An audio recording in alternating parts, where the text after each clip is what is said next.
Tenemos A Gerardo afortunadamente Torres, me nuestro parece, ¿no? entrevistado. Gerardo, buenas tardes, ¿cómo estás? Hola, Tilio, ¿cómo vamos? Gracias por la invitación a este espacio de plática y de reflexión. Bueno, estamos acá con la compañera Telma Luzzani, ¿no es cierto? Y creo que por ahí anda escondida Paula Klachko también en el Zoom desde México, así que todos te damos la bienvenida. ¿Cómo estamos para mañana? El gran día. Bueno, un abrazo a Telma, a Paula, a toda la gente que nos escucha y nos mira. Pues ya estamos listos, estamos preparados para una jornada histórica, una jornada que va a dejar claro en dónde radica el poder de este proyecto histórico de la refundación y de la resistencia, y ese poder radica en el pueblo, ¿no? El pueblo organizado, consciente de la población, que ha hecho una reflexión y que no se deja amedrentar por ningún tipo de amenazas, de bravuconerías o de chantajes. Se ha hablado mucho Entre de... esos- Perdón, Telma, no, adelante. no, quería agregar una cosita, que entre esos chantajes está que Donald Trump no solo lo apoya a uno de los candidatos a Oscura, sino que dijo que Rixi Moncada, la candidata justamente que sucedería a Xiomara Castro, es de la avanzada comunista y dijo que era aliada de Maduro. Todo esto para supuestamente desprestigiarla e intentar que el electorado hondureño no la vote. ¿Cómo lo ves vos, Gerardo?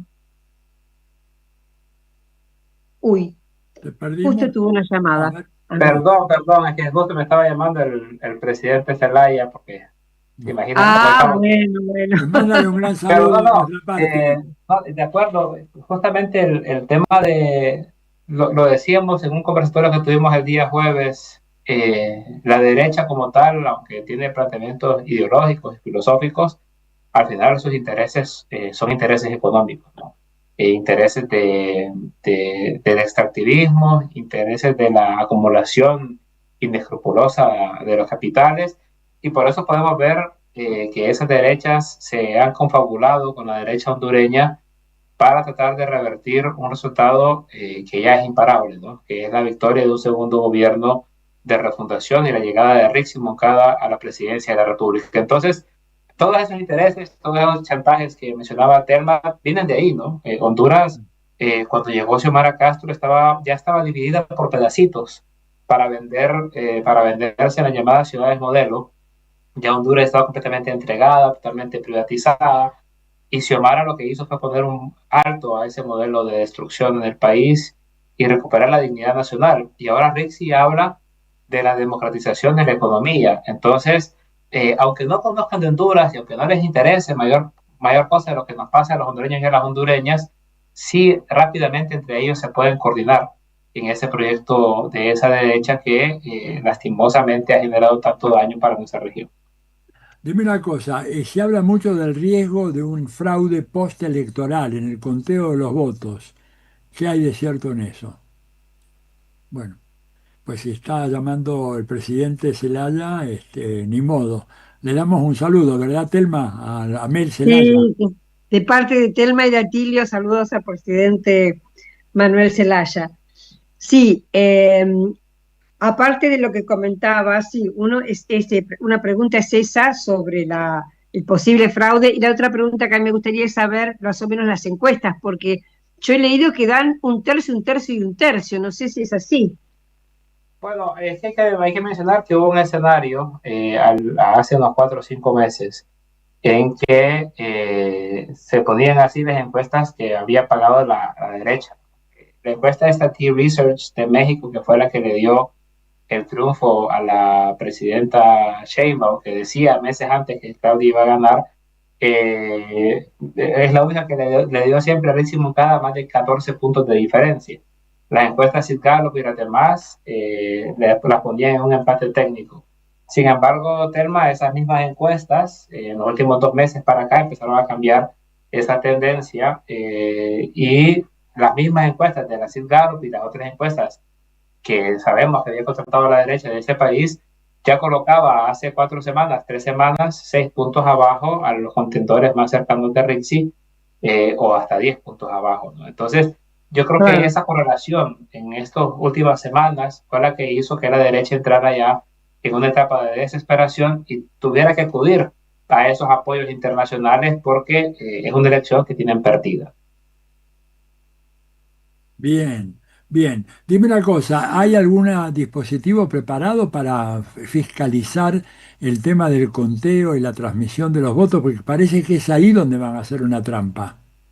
Sí, bueno, el 31 de octubre, el fiscal general presentó 26 audios que se mostraba una conspiración para generar un quiebre en el sistema electoral. Hay que señalar que esos audios, hace exactamente un mes, eh, no hablaban de un fraude para ganar alguno de ellos las elecciones. Era un fraude hablado en tres aspectos. Uno era el tema del transporte. El pasado 9 de marzo, en las elecciones internas y primarias, tuvimos una crisis generada por la incapacidad de algunas empresas contratadas por el Consejo Electoral de llevar las urnas a tiempo a sus destinos. Después nos dimos cuenta de que la presidenta del Consejo, una integrante del Partido Nacional, había contratado empresas que no tenían transporte. O sea, le habían dado la licitación a una empresa que no tenía los bienes que estaban licitando o no podía proveer el servicio que estaba licitando. La otra parte de ese complot tiene que ver con la transmisión de resultados, de lo que menciona Atilio. No hay garantías en el sistema de transmisión de resultados electorales parciales, que en Honduras se conoce como TREP. Se hicieron 2 simulacros en estos días pasados, en la semana pasada, y en los 2 simulacros hubo fallas de más del 50%. Sin embargo, no hubo, digamos, ninguna reacción del Consejo Electoral. Hay que recordar que el Consejo Electoral está integrado por 3 consejeros, una integrante del Partido Nacional, una del Partido Liberal y un compañero del Partido Libre. O sea, estamos en un 2-1 que lo aplica permanentemente justamente para garantizar este tema. Y el tercer parte del complot era la presentación de los resultados. Era que a las 9 de la noche, por ley, el Consejo Electoral tiene que dar a conocer quiénes son las tendencias que están recibiendo. Y con ese segundo elemento, que era un hackeo del sistema de transmisión, iban a tener un resultado parcial de menos del 20%, cuya intención era declarar como ganador a Salvador Narrala. O sea, era un complot del Partido Nacional, pero iban a declarar como ganador al candidato del Partido Liberal. Y uno se pregunta, ¿para qué es eso? ¿No? Obviamente la gente de Libre, que sabe lo que viene en esta elección, estamos preparados para ganar. Ellos estaban preparando un escenario para que nosotros saliéramos a las calles a generar presión, que los liberales se vieran como los que están celebrando y que los nacionalistas guardaran un poco de espacio. La intención, como les decía al inicio, no es declarar ganador a Narrala o a Narri, sino era declarar desiertas las elecciones, porque la ley hondureña dice que si las elecciones se declaran desiertas o inválidas, deben convocarse en 6 meses, ¿verdad? O sea, iban a ser pasadas a 6 meses y en esos 6 meses era su estrategia justamente de que esos candidatos se pudieran fortalecer. Y cierro con esto. Con el anuncio ayer de Trump del perdón a Juan Orlando, nos terminó de caer la pieza del rompecabezas.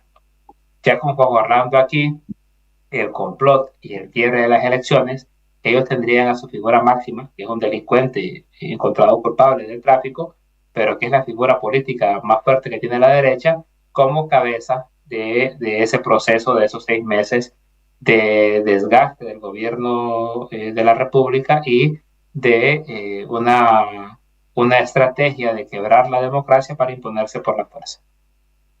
Una pregunta, Gerardo, ¿cómo es exactamente el sistema electoral? O sea, ¿gana la persona que tiene mayor cantidad de porcentaje de votos?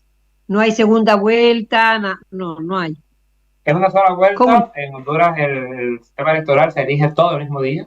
Nosotros mañana vamos a escoger la presidencia, los diputados del Congreso Nacional, las alcaldías y los diputados al Parlamento Centroamericano. O sea, todo el mismo día y sin segunda vuelta. O sea, y tampoco con un porcentaje mínimo. Si un candidato tiene 1,000 votos más que el otro, es el que es declarado ganador. Eso hace que la fecha sea tan crítica. Y como mencionaba, ellos no tienen los votos para ganar, entonces ni siquiera con un fraude podrían lograr ganar los votos, pero el fraude que querían hacer el expresidente Manuel Zelaya lo catalogó como un golpe electoral. O sea, es más una especie de golpe de Estado de características electorales. porque también si se declaran desiertas las elecciones, el periodo de la presidenta igual termina el 27 de enero del otro año. El resto de los meses ya no está Xiomara en la presidencia, sino que se debe nombrar a otra persona. Entonces, ya era un escenario catastrófico para la democracia en Ahora, Honduras. ¿bajo qué condiciones se declara desierta una elección? Justamente porque los resultados no pueden ser constatados, porque hay una crisis nacional, porque hay gente en las calles, porque hay enfrentamientos, porque los militares se sublevan, porque la comunidad internacional declara de que el proceso no fue correcto y no fue confiable. Y todos esos elementos, si ustedes tienen la oportunidad de escucharlos, yo te los puedo compartir, son 26 audios, que fue un trabajo realmente importante de los servicios de inteligencia del país, de unas Fuerzas Armadas que han cambiado mucho su posición comparada a aquellas Fuerzas Armadas del 2009, que no se han prestado a ser una pieza del golpe de Estado, una pieza de la desestabilización, y que incluso Cosette López, que es la consejera nacional del Partido Nacional, que es una de las que aparece en los audios, junto con el presidente de la bancada del Partido Nacional y un militar activo, que aún no se ha develado su nombre, esos tres son los principales conspiradores. Entonces, hay rangos intermedios en las Fuerzas Armadas que se estaban prestando a este complot, pero la comandancia de las Fuerzas Armadas ha asegurado su lealtad a la soberanía, a la Constitución de la República y a la presidenta, y han asegurado de que ya han identificado a estos elementos militares que intentaban ser parte de esta sublevación. Entonces, imagínense ustedes, del 31 de octubre a la fecha ha pasado un día menos que un mes. Y en este periodo hemos logrado mejorar el tema del transporte, hemos mejorado el tema de la votación como tal. Honduras está lista. No hay problemas de que no hay urnas en la aldea más remota de Honduras, no hay problemas que no hay material electoral, todo está listo. Esa parte del plan la logramos desmontar. Ahora viene la parte del sistema de transmisión de resultados, y nuestra candidata, la abogada Rixi Moncada, ha dicho de que el Libre no va a reconocer esos resultados parciales, y que vamos a esperar el conteo de todas las actas, del 100% de las actas, de las 19.100 y pico de actas a nivel nacional, y con ese resultado es que vamos a asumir el resultado de esa elección. Y quiero mencionarles un tema más. En 2013, el fraude de Juan Orlando fue muy similar, el primer fraude de Juan Orlando, porque hizo dos, pero el primero fue muy similar a esta estrategia, porque falsearon esas actas y con el 15% de las actas escrutadas lo declararon ganador. Y como no teníamos nosotros representantes en el aparato electoral, que lo tuvimos hasta el 2021, entonces fue poco lo que pudimos hacer. Salimos a las calles, después demostramos las actas, ya estaba declarado ganador. El segundo fraude de Juan Orlando de 2017, que es con el que se reelige, ya es un tema de la presentación de resultados. Las actas se transmiten bien, el 78% de las actas habían sido escrutadas, Narrala, que era el candidato de la alianza de oposición, ganaba por 6 puntos y se fue al sistema durante 24 horas. Cuando regresó al sistema, íbamos perdiendo por 6. Entonces, esta gente es experta en hacer fraudes. Y como les digo, hemos escuchado la conspiración y hemos trabajado todo este mes para desmontarla, pero bueno, vamos a ir mañana con un sistema de transmisión parcial de resultados que no es confiable, pero el mandato del Libre es votar muy temprano, recoger esas actas, estar todos en Tegucigalpa el lunes para que el lunes podamos tener una información general de las 19.127 actas que constituyen el padrón electoral habilitado para esta elección. Oye, tienen observadores internacionales, ¿no? Que hay observadores internacionales que están monitoreando todo eso. Claro, esta es la elección con mayor observancia en la historia de Honduras. Ya. Son más de 1.500 delegados internacionales. La OEA son 101 observadores, la Unión Europea son 130, y además hay 32 organizaciones que se acreditaron, además de otros estados que, bien, la presidenta Castro dio la orden de que todos los observadores son bienvenidos, ya sea que vengan del Partido Nacional, del Partido Liberal, cosa, Tilio, que tú sabes, no era lo que pasaba en Honduras antes, No, ¿no? claro. Los invitados de Libre les ponían una alerta migratoria para que no pasaran de la cabina de migración. No, nosotros no. Nosotros, por orden de la presidenta Castro, hemos abierto y tenemos la elección con más observadores en nuestra historia. Bien. Bueno, Una última de mi parte, Gerardo, ¿los votos son electrónicos o son con papel? Porque justamente vos hablabas de ese apagón, también México tuvo en su momento un apagón, aparecen estos apagones entre un momento y otro y después el resultado cambia, ¿no? Sobre todo si se trata de un voto electrónico, me parece que corre más riesgo de ser manipulado. Quería saber qué tipo de votación es y cómo lo ves vos este tema. Mire, la elección en Honduras es bastante arcaica, ¿no? Es bastante atrasada. Es una votación todavía en papel, se dan Tal unas vez es lo papeletas mejor. y demás. El problema es que cuando termina la votación, todos aquí en la mesa contamos los votos y se llena un acta. Esa acta tiene un Igual código que acá, igual que acá. que se escanea y que llega a una base de datos.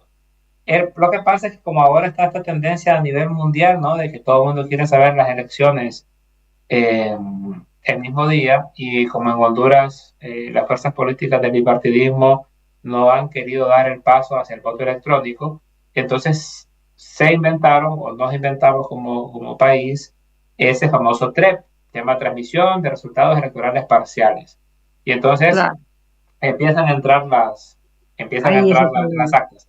¿Qué pasa? ¿Qué pasa si el sistema TREP yo le meto 20 actas y en el sistema de recepción solo llegan 3? ¿Dónde están las otras 17? Bueno, eso fue lo que ha pasado con las dos auditorías previas que se hicieron en los simulacros. Se mandan las actas, imagínense que se mandan 20 actas, pero solo entraban al sistema central las 3 que ganaban la raya. Las otras 17 quedaban flotando en el limbo y entraban mucho tiempo después. Era como que había una especie de pared que permitía solo pasar las actas cuyo resultado favorable fuera El Salvador Narrala. Si usted hace eso, es un bombardeo de actas, ese 15% con el que pensaban hacer la declaración, ponían a Narrala de Sí, sí, ganador. sí. Entonces, ¿qué pasaba? Imagínense usted que el domingo en la noche hubieran declarado a Narrala ganador y nosotros el lunes tendríamos las actas de que nosotros ganamos, nos hubieran acusado de que hicimos fraude, que fue lo mismo que pasó en Venezuela y que fue lo mismo que pasó en otras partes, ¿no? Y hay un tema interesante porque hay dos ejemplos latinoamericanos que son importantes de señalar. En el caso de la elección de Venezuela de julio del año pasado, las actas estaban llegando sin ningún problema a los búnker de los partidos de oposición. Sin embargo, al CNE venezolano no llegaron las actas en el tiempo que tenían que llegar. Entonces, ¿quién tenía las actas? Pues las tenía la derecha venezolana y el CNE le estaba costando mucho recibirlas. Ese es un ejemplo. Y el otro ejemplo es lo que pasó en Bolivia en la elección previa al golpe contra el presidente Evo. Hay altercados de violencia, hay insurrecciones, hay sublevaciones de la parte de las fuerzas de seguridad y entonces se declara nulo el resultado porque se le dice a la gente, estos que están en el poder no se quieren ir, entonces están queriendo Sí. ellos robarse la elección. Eso Y genera un también, quiebre. también hubo un lapso en que no hubo conteo en Bolivia. Pasó también como una especie de apagón informático hubo. Se quiebra eso y esa revuelta de gente, imagínense con las Fuerzas Armadas, libre en las calles, con los liberales diciendo que ya ganaron, con presidente declarando ganador al que pronunció el CNE, íbamos a una crisis. El famoso tweet de Trump, el primero, que nos ha dedicado dos en estos días, sin querer, porque Trump ni se va a dar cuenta de eso, anula a Salvador Narrala. Porque todo ese sentimiento de Nasrallah se basaba en hacerle creer a la gente, parecido a lo que hizo el presidente Noboa en Ecuador, que él era el candidato de Trump, que él era el candidato de la Casa Blanca. Cuando es el mismo Trump el que dice que no, se le viene el mundo abajo. El jueves pasado tuvimos una sesión en el Congreso de los Estados Unidos que les fue súper mal, porque un congresista demócrata le quitó la máscara a su testigo que es nada más y nada menos que el abogado del Banco Ficosa de Honduras y de las sedes. Entonces lo querían hacer presentar como que fuera un tipo objetivo, los mató. El martes me tocó a mí representar a Honduras en el tema de la OEA, y de 18 participaciones, 15 fueron absolutamente favorables, dos más o menos críticas pero respetuosas, y una locura del delegado de Argentina que puede decir cualquier cosa ahí. Pero imagínese usted, nos llevan a la OEA y salimos con 15 estados apoyándonos. También fracaso de ellos. Ese mismo día, después de 16 años, gracias a los indicadores de Xiomara Castro, Honduras vuelve a ser elegible para los fondos de la cuenta del milenio de los Estados Unidos, que estamos hablando de cientos de millones de dólares, que nos quitó por el golpe de Estado y que 16 años después hemos vuelto a ser elegibles. Y finalmente CEPAL, en su informe, que tampoco está pensando en las elecciones de Honduras, solo en la fecha que le toca el informe, asegura de que Xiomara Castro es el gobierno de América que más redujo la pobreza en los últimos años. 13.5% de reducción de la pobreza. Estamos hablando de 1.5 millones de hondureños, de una población de 10 millones, además, que hay que tener como la relación ahí, que salieron de la pobreza. Entonces, toda esa lógica internacional en la recta final de la campaña nos vino a favorecer a nosotros. Entonces, ya con la rala anulado por Trump, ¿qué le dice ahora usted al TREP si el TREP estaba educado para poner a Narrala como ganador? ¿Quién va a creer que Narrala ahora es el ganador? Y cierro con esto. Tema curioso. Cosette López, que es la consejera del Partido Nacional, que es la que sale en los audios, que era la gran defensora del TREP, hace 2 días salió a decir que está de acuerdo con la posición de Libre de que el TREP no es confiable. Entonces, todavía no sabemos qué va a pasar con el famoso TREP mañana, pero ya hemos logrado darle a entender a la gente cuál es el problema de esa presentación parcial de resultados en la noche de mañana. Gerardo, querido, tenemos que cerrar el programa. Muchísimas gracias por este informe tan detallado. Vamos a estar todos muy pendientes de mañana y cualquier cosa, esta radio está a disposición de ustedes, de Xiomara, de Rixi, en caso de que hubiera dificultades. Por mi parte, nada más. Bueno, Nada mira, más, muchas gracias, muy buena la entrevista. Gracias, Gerardo. yo les agradezco a ustedes, les pido disculpas por esos temas No, de ningún problema. llamada, pero bueno, aquí estamos a horas de hacer algo y me gustaría mencionar alguna cosa muy puntual. Esos 2 tweets de Trump y todas Sí, esas cosas que ellos hicieron a nivel internacional, lo que están logrando es que esta elección de este pequeñito país del centro de América haya agarrado una connotación mundial. sí. Y eso ha logrado que el triunfo de Rixi de mañana ahora va a ser en un marco mundial, ¿verdad? Lo que le va a dar todavía más fuerza al proceso de la refundación, y nosotros estamos listos para estar desde primera hora mañana y ganar, como lo hicimos en 2021, de manera pacífica, de manera masiva, organizada y de manera democrática. Bueno, un gran abrazo y suerte mañana. Entonces, Gerardo, saludos a Xiomara y a Mel y a toda la gente amiga. Con mucho gusto, Suerte. un fuerte abrazo, muchas gracias por el espacio. Hasta luego. Adiós. Bueno.